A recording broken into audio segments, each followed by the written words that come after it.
حضرت ابو امامہ رضی اللہ تعالی عنہ سے روایت ہے کہ ایک شخص نے رسول اللہ صلی اللہ تعالی علیہ وسلم سے پوچھا کہ ایمان کیا ہے؟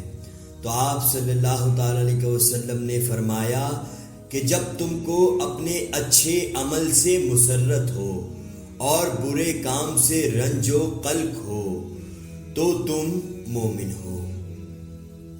یعنی مطلب یہ ہے کہ ایمان کے خاص آثار اور علامات میں سے ایک یہ ہے کہ آدمی جب کوئی نیک عمل کرے تو اس کے دل کو فرحت اور مسرت ہو، اور جب اس سے کوئی برا کام سرزد ہو جائے تو اس کو رنج و غم ہو۔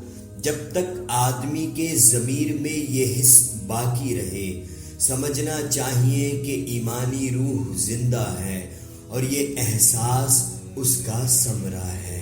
سبحان اللہ، سبحان اللہ۔